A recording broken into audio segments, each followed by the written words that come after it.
A partir de este momento, compartimos la lectura sin comentarios del libro El conflicto de los siglos, escrito por Helena Harmon de White.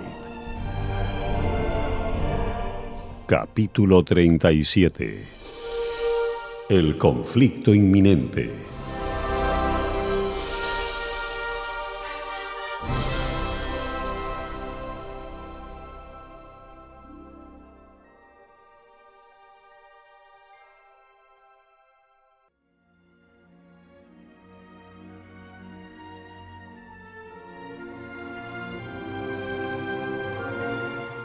Desde el origen de la gran controversia en el cielo, el propósito de Satanás ha consistido en destruir la ley de Dios. Para realizarlo, se rebeló contra el Creador, y aunque expulsado del cielo, continuó la misma lucha en la tierra: engañar a los hombres para inducirlos luego a transgredir la ley de Dios. Tal fue el objeto que persiguió sin cejar. Sea esto conseguido haciendo a un lado toda la ley o descuidando uno de sus preceptos, el resultado será finalmente el mismo. El que peca en un solo punto manifiesta menosprecio por toda la ley. Su influencia y su ejemplo están del lado de la transgresión y viene a ser culpado de todos los puntos de la ley. Santiago 2:10. En su afán por desacreditar los preceptos divinos, Satanás pervirtió las doctrinas de la Biblia, de suerte que se incorporaron errores en la fe de millares de personas que profesan creer en las Santas Escrituras. El último gran conflicto entre la verdad y el error no es más que la última batalla de la controversia que se viene desarrollando desde hace tanto tiempo con respecto a la ley de Dios. En esta batalla estamos entrando ahora. Es la que se libra entre las leyes de los hombres y los preceptos de Jehová, entre la religión de la Biblia y la religión de las fábulas y de la tradición. Los elementos que se coligarán en esta lucha contra la verdad y la justicia están ya obrando activamente. La palabra santa de Dios que nos ha sido transmitida a costa de tanto padecimiento, de tanta sangre de los mártires, no es apreciada debidamente. La Biblia está al alcance de todos, pero pocos son los que la aceptan verdaderamente por guía de la vida. La incredulidad predomina de modo alarmante, no solo en el mundo, sino también en la Iglesia. Muchos han llegado al punto de negar doctrinas que son el fundamento mismo de la fe cristiana. Los grandes hechos de la creación como los presentan los escritores inspirados, la caída del hombre, la expiación y el carácter perpetuo de la ley de Dios son en realidad rechazados entera o parcialmente por gran número de los que profesan ser cristianos. Miles de personas que se envanecen en su sabiduría y de su espíritu independiente consideran como una debilidad el tener fe implícita en la Biblia. Piensan que es prueba de talento superior y científico argumentar con las Sagradas Escrituras y espiritualizar y eliminar sus más importantes verdades. Muchos ministros enseñan a sus congregaciones y muchos profesores y doctores dicen a sus estudiantes que la ley de Dios ha sido cambiada o abrogada, y a los que tienen los requerimientos de ella por válidos y dignos de ser obedecidos literalmente, se los considera como merecedores tan solo de burla o desprecio. Al rechazar la verdad, los hombres rechazan al autor de ella. Al pisotear la ley de Dios se niega la autoridad del legislador. Es tan fácil hacer un ídolo de las falsas doctrinas y teorías como tallar un ídolo de madera o piedra. Al representar falsamente los atributos de Dios, Satanás induce a los hombres a que se formen un falso concepto con respecto a Él. Muchos han entronizado un ídolo filosófico en lugar de Jehová, mientras que el Dios viviente, tal cual está revelado en su palabra, en Cristo y en las obras de la creación, no es adorado más que por un número relativamente pequeño. Miles y miles deifican la naturaleza al paso que niegan al Dios de ella. Aunque en forma diferente, la idolatría existe en el mundo cristiano de hoy tan ciertamente como existió entre el antiguo Israel en tiempos de Elías. El Dios de muchos, así llamados sabios o filósofos, poetas, políticos, periodistas, el Dios de los círculos selectos y a la moda, de muchos colegios y universidades y hasta de muchos centros de teología, no es mucho mejor que Baal, el dios sol de los fenicios.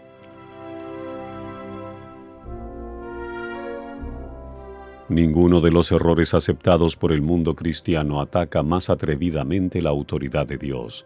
Ninguno está en tan abierta oposición con las enseñanzas de la razón. Ninguno es de tan perniciosos resultados como la doctrina moderna que tanto cunde, de que la ley de Dios ya no es más de carácter obligatorio para los hombres. Toda nación tiene sus leyes que exigen respeto y obediencia. Ningún gobierno podría subsistir sin ellas. ¿Y es posible imaginarse que el Creador del cielo y de la tierra no tenga ley alguna para gobernar los seres a los cuales creó? Supongamos que los ministros más eminentes se pusiesen a predicar que las leyes que gobiernan a su país y amparan los derechos de los ciudadanos no estaban más en vigencia, que por coartar las libertades del pueblo ya no se les debe obediencia.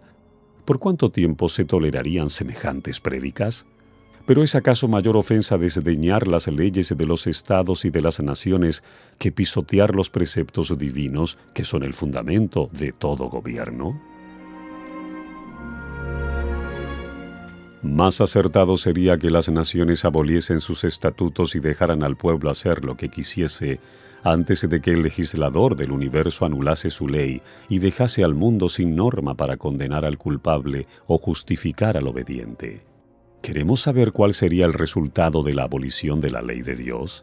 El experimento se ha hecho ya. Terribles fueron las escenas que se desarrollaron en Francia cuando el ateísmo ejerció el poder. Entonces el mundo vio que rechazar las restricciones que Dios impuso equivale a aceptar el gobierno de los más crueles y despóticos. Cuando se echa a un lado la norma de justicia, queda abierto el camino para que el príncipe del mal establezca su poder en la tierra. Siempre que se rechazan los preceptos divinos, el pecado deja de parecer culpa y la justicia deja de ser deseable. Los que se niegan a someterse al gobierno de Dios son completamente incapaces de gobernarse a sí mismos. Debido a sus enseñanzas perniciosas, se implanta el espíritu de insubordinación en el corazón de los niños y jóvenes, de suyo insubordinados, y se obtiene como resultado un estado social donde la anarquía reina soberana. Al paso que se burlan de la credulidad de los que obedecen las exigencias de Dios, las multitudes aceptan con avidez los engaños de Satanás. Se entregan a sus deseos desordenados y practican los pecados que acarrearon los juicios de Dios sobre los paganos. Los que le enseñan al pueblo a considerar superficialmente los mandamientos de Dios, siembran la desobediencia para recoger desobediencia. Rechácense enteramente los límites impuestos por la ley divina y pronto se despreciarán las leyes humanas. Los hombres están dispuestos a pisotear la ley de Dios por considerarla como un obstáculo para su prosperidad material, porque ella prohíbe las prácticas deshonestas, la codicia, la mentira y el fraude. Pero ellos no se imaginan lo que resultaría de la abolición de los preceptos divinos. Si la ley no tuviera fuerza alguna, ¿por qué habría de temerse el transgredirla? La propiedad ya no estaría segura. Cada cual se apoderaría por la fuerza de los bienes de su vecino y el más fuerte se haría el más rico. Ni siquiera se respetaría la vida. La institución del matrimonio dejaría de ser baluarte sagrado para la protección de la familia. El que pudiera, si así lo desease, tomaría a la mujer de su vecino. El quinto mandamiento sería puesto a un lado junto con el cuarto. Los hijos no vacilarían en atentar contra la vida de sus padres si al hacerlo pudiesen satisfacer los deseos de sus corazones corrompidos. El mundo civilizado se convertiría en una horda de ladrones y asesinos, y la paz, la tranquilidad y la dicha desaparecerían de la tierra. La doctrina de que los hombres no están obligados a obedecer los mandamientos de Dios ha debilitado ya el sentimiento de la responsabilidad moral y ha abierto anchas las compuertas para que la iniquidad aniegue el mundo. La licencia, la disipación y la corrupción nos invaden como ola abrumadora. Satanás está trabajando en el seno de las familias. Su bandera flota hasta en los hogares de los que profesan ser cristianos. En ellos se ven la envidia, las sospechas, la hipocresía, la frialdad, la rivalidad, las disputas, las traiciones y el desenfreno de los apetitos. Todo el sistema de doctrinas y principios religiosos que deberían formar el fundamento y marco de la vida social parece una mole tambaleante a punto de desmoronarse en ruinas. Los más viles criminales echados en la cárcel por sus delitos son a menudo objeto de atenciones y obsequios como si hubiesen llegado a un envidiable grado de distinción. Se da gran publicidad a las particularidades de su carácter y a sus crímenes. La prensa publica los detalles escandalosos del vicio, iniciando así a otros en la práctica del fraude, del robo y del asesinato, y Satanás se regocija del éxito de sus infernales designios. La infatuación del vicio, la criminalidad, el terrible incremento de la intemperancia y de la iniquidad, en toda forma y grado, deberían llamar la atención de todos los que temen a Dios para que vieran lo que podría hacerse para contener el desborde del mal. Los tribunales están corrompidos, los magistrados se dejan llevar por el deseo de las ganancias y el afán de los placeres sensuales. La intemperancia ha obcecado las facultades de muchos, de suerte que Satanás los dirige casi a su gusto. Los juristas se dejan pervertir, sobornar y engañar. La embriaguez y las orgías, la pasión, la envidia, la mala fe bajo todas sus formas, se encuentran entre los que administran las leyes. La justicia se mantiene a lo lejos, por cuanto la verdad está caída en la calle y la rectitud no puede entrar. Isaías 59:14. La iniquidad y las tinieblas espirituales que prevalecieron bajo la supremacía papal fueron resultado inevitable de la supresión de las Sagradas Escrituras. Pero ¿dónde está la causa de la incredulidad general, del rechazamiento de la ley de Dios y de la corrupción consiguiente bajo el pleno resplandor de la luz del Evangelio en esta época de libertad religiosa? Ahora que Satanás no puede gobernar al mundo negándole las Escrituras, recurre a otros medios para alcanzar el mismo objeto. Destruir la fe en la Biblia responde tan bien a sus designios como destruir la Biblia misma. Insinuando la creencia de que la ley de Dios no es obligatoria, empuja a los hombres a transgredirla tan seguramente como si ignorasen los preceptos de ella. Y ahora, como en tiempos pasados, obra por intermedio de la Iglesia para promover sus fines. Las organizaciones religiosas de nuestros días se han negado a prestar atención a las verdades impopulares claramente enseñadas en las Santas Escrituras, y al combatirlas, han adoptado interpretaciones y asumido actitudes que han sembrado al vuelo las semillas del escepticismo. Aferrándose al error papal de la inmortalidad natural del alma y al del estado consciente de los muertos, han rechazado la única defensa posible contra los engaños del espiritismo. La doctrina de los tormentos eternos ha inducido a muchos a dudar de la Biblia, y cuando se le presenta al pueblo la obligación de observar el cuarto mandamiento, se ve que ordena reposar en el séptimo día, y como único medio de librarse de un deber que no desean cumplir, muchos de los maestros populares declaran que la ley de Dios no está ya en vigencia. De este modo rechazan al mismo tiempo la ley y el sábado. A medida que adelante la reforma respecto del sábado, esta manera de rechazar la ley divina para evitar la obediencia al cuarto mandamiento se volverá casi universal.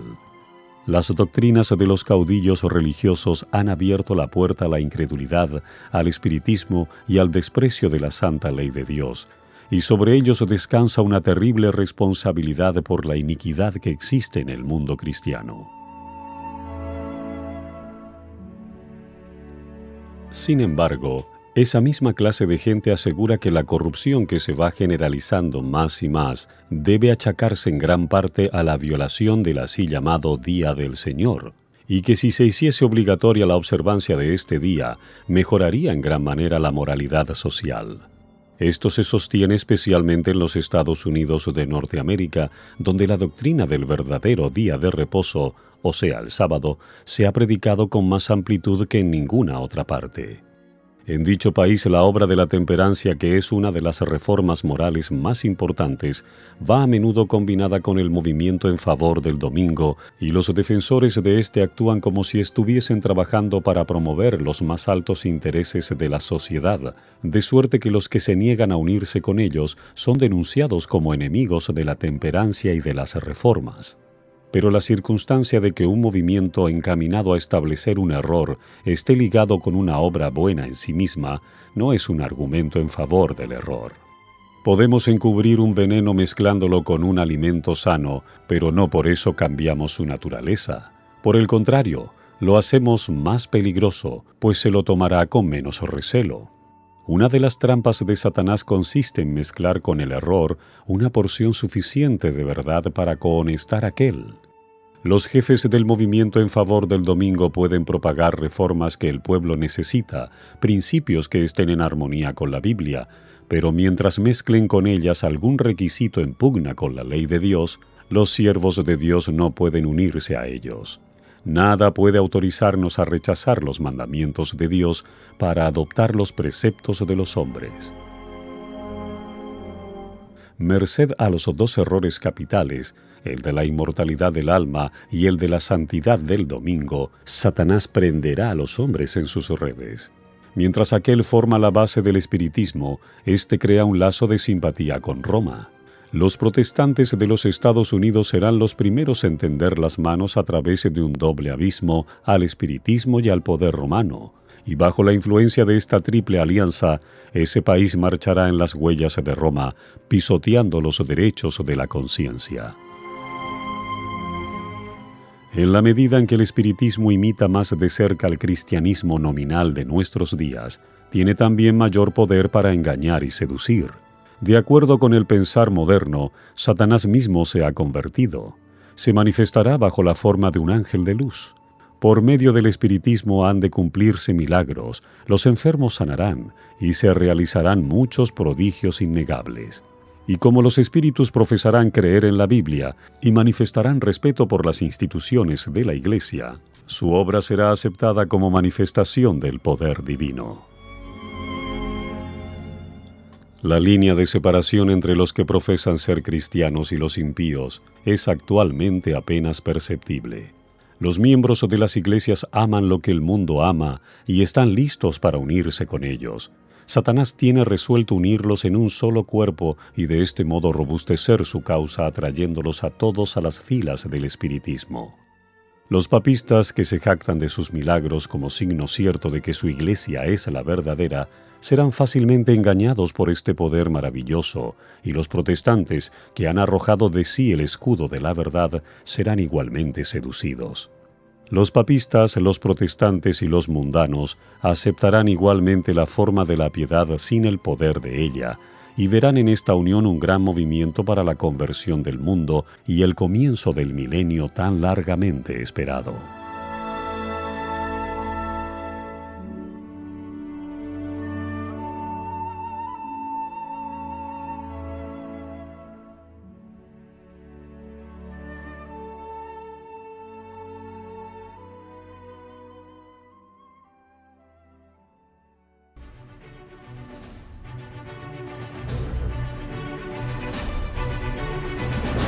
Esta es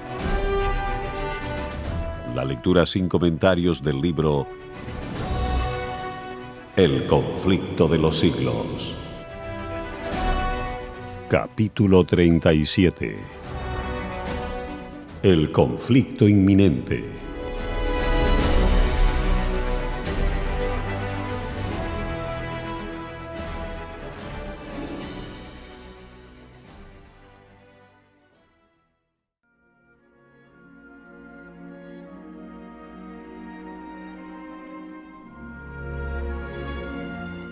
El espiritismo hace aparecer a Satanás como benefactor de la raza humana, que sana las enfermedades del pueblo y profesa presentar un sistema religioso nuevo y más elevado, pero al mismo tiempo obra como destructor. Sus tentaciones arrastran a multitudes a la ruina. La intemperancia destrona la razón, los placeres sensuales, las disputas y los crímenes la siguen. Satanás se deleita en la guerra, que despierta las más viles pasiones del alma y arroja luego a sus víctimas, sumidas en el vicio y en la sangre, a la eternidad. Su objeto consiste en hostigar a las naciones a hacerse mutuamente la guerra, pues de este modo puede distraer los espíritus de los hombres de la obra de preparación necesaria para subsistir en el día del Señor. Satanás obra asimismo por medio de los elementos para cosechar muchedumbres de almas aún no preparadas. Tiene estudiados los secretos de los laboratorios de la naturaleza y emplea todo su poder para dirigir los elementos en cuanto Dios se lo permita. Cuando se le dejó que afligiera a Job, cuán prestamente fueron destruidos rebaños, ganados, sirvientes, casas e hijos en una serie de desgracias, obra de un momento. Es Dios quien protege a sus criaturas y las guarda del poder del destructor. Pero el mundo cristiano ha manifestado su menosprecio de la ley de Jehová, y el Señor hará exactamente lo que declaró que haría. Alejará sus bendiciones de la tierra y retirará su cuidado protector de sobre los que se rebelan contra su ley y que enseñan y obligan a los demás a hacer lo mismo. Satanás ejerce dominio sobre todos aquellos a quienes Dios no guarda en forma especial. Favorecerá y hará prosperar a algunos para obtener sus fines y atraerá desgracias sobre otros, al mismo tiempo que hará creer a los hombres que es Dios quien los aflige. Al par que se hace pasar ante los hijos de los hombres como un gran médico que puede curar todas sus enfermedades, Satanás producirá enfermedades y desastres al punto que ciudades populosas sean reducidas a ruinas y desolación. Ahora mismo está obrando. Ejerce su poder en todos los lugares y bajo 1000 formas, en las desgracias y calamidades de mar y tierra, en las grandes conflagraciones, en los tremendos huracanes y en las terribles tempestades de granizo, en las inundaciones, en los ciclones, en las mareas extraordinarias y en los terremotos. Destruye las mieses casi maduras y a ellos siguen la hambruna y la angustia. Propaga por el aire emanaciones mefíticas y miles de seres perecen en la pestilencia. Estas plagas irán menudeando más y se harán más y más desastrosas. La destrucción caerá sobre hombres y animales. La tierra se pone de luto y se marchita, desfallece la gente encumbrada de la tierra. La tierra también es profanada bajo sus habitantes, porque traspasaron la ley, cambiaron el estatuto y quebrantaron el pacto eterno. Isaías 24, 4 y 5.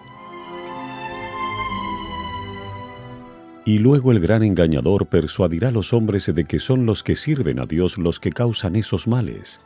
La parte de la humanidad que haya provocado el desagrado de Dios lo cargará a la cuenta de aquellos cuya obediencia a los mandamientos divinos es una reconvención perpetua para los transgresores. Se declarará que los hombres ofenden a Dios al violar el descanso del domingo, que este pecado ha traído calamidades que no concluirán hasta que la observancia del domingo no sea estrictamente obligatoria, y que los que proclaman la vigencia del cuarto mandamiento, haciendo con ello que se pierda el respeto debido al domingo y rechazando el favor divino, turban al pueblo y alejan la prosperidad temporal. Y así se repetirá la acusación hecha antiguamente al siervo de Dios y por motivos de la misma índole. Y sucedió, luego que Acab vio a Elías, que le dijo a Acab: ¿Estás tú aquí, perturbador de Israel? A lo que respondió: No he perturbado yo a Israel, sino tú y la casa de tu padre, por haber dejado los mandamientos de Jehová y haber seguido a los Baales. Primera de Reyes 18, 17 y 18. Cuando con falsos cargos se haya despertado la ira del pueblo, éste seguirá con los embajadores de Dios una conducta muy parecida a la que siguió el apóstata Israel con Elías. El poder milagroso que se manifiesta en el espiritismo ejercerá su influencia en perjuicio de los que prefieren obedecer a Dios antes que a los hombres. Habrá comunicaciones de espíritus que declararán que Dios los envió para convencer de su error a los que rechazan el domingo, y afirmarán que se debe obedecer a las leyes del país como a la ley de Dios. Lamentarán la gran maldad existente en el mundo y apoyarán el testimonio de los ministros de la religión en el sentido de que la degradación moral se debe a la profanación del domingo. Grande será la indignación despertada contra todos los que se nieguen a aceptar sus aseveraciones. La política de Satanás en este conflicto final con el pueblo de Dios es la misma que la seguida por él al principio de la gran controversia en el cielo. Hacía como si procurase la estabilidad del gobierno divino, mientras que por lo bajo hacía cuanto podía por derribarlo y acusaba a los ángeles fieles de esa misma obra que estaba así tratando de realizar. La misma política de engaño caracteriza la historia de la Iglesia romana. Ha profesado actuar como representante del cielo mientras trataba de elevarse por encima de Dios y de mudar su ley. Bajo el reinado de Roma, los que sufrieron la muerte por causa de su fidelidad al Evangelio fueron denunciados como malhechores. Se los declaró en liga con Satanás y se emplearon cuantos medios se pudo para cubrirlos de oprobio y hacerlos pasar ante los ojos del pueblo y ante ellos mismos por los más viles criminales. Otro tanto sucederá ahora. Mientras Satanás trata de destruir a los que honran la ley de Dios, los hará acusar como transgresores de la ley, como hombres que están deshonrando a Dios y atrayendo sus castigos sobre el mundo. Dios no violenta nunca la conciencia, pero Satanás recurre constantemente a la violencia para dominar a aquellos a quienes no puede seducir de otro modo. Por medio del temor o de la fuerza procura regir la conciencia y hacerse tributar homenaje. Para conseguir esto, obra por medio de las autoridades religiosas y civiles y las induce a que impongan leyes humanas contrarias a la ley de Dios. Los que honran el sábado de la Biblia serán denunciados como enemigos de la ley y del orden, como quebrantadores de las restricciones morales de la sociedad y por lo tanto causantes de anarquía y corrupción que atraen sobre la tierra los altos juicios de Dios.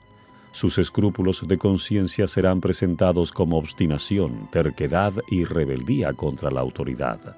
Serán acusados de deslealtad hacia el gobierno. Los ministros que niegan la obligación de observar la ley divina predicarán desde el púlpito que hay que obedecer a las autoridades civiles porque fueron instituidas por Dios. En las asambleas legislativas y en los tribunales se calumniará y condenará a los que guardan los mandamientos. Se falsearán sus palabras y se atribuirán a sus móviles las peores intenciones. A medida que las iglesias protestantes rechacen los argumentos claros de la Biblia en defensa de la ley de Dios, desearán imponer silencio a aquellos cuya fe no pueden rebatir con la Biblia. Aunque se nieguen a verlo, el hecho es que están asumiendo actualmente una actitud que dará por resultado la persecución de los que se niegan en conciencia a hacer lo que el resto del mundo cristiano está haciendo y a reconocer los acertos hechos en favor del día de reposo papal. Los dignatarios de la Iglesia y del Estado se unirán para hacer que todos honren el domingo, y para ello apelarán al cohecho, a la persuasión o a la fuerza. La falta de autoridad divina se suplirá con ordenanzas abrumadoras. La corrupción política está destruyendo el amor a la justicia y el respeto a la verdad, y hasta en los Estados Unidos de la libre América se verá a los representantes del pueblo y a los legisladores tratar de asegurarse el favor público doblegándose a las exigencias populares por una ley que imponga la observancia del domingo. La libertad de conciencia que tantos sacrificios ha costado no será ya respetada. En el conflicto que está por estallar veremos realizarse las palabras del profeta. Airóse el dragón contra la mujer y se fue para hacer guerra contra el residuo de su simiente, los que guardan los mandamientos de Dios y tienen el testimonio de Jesús. Apocalipsis 12:17.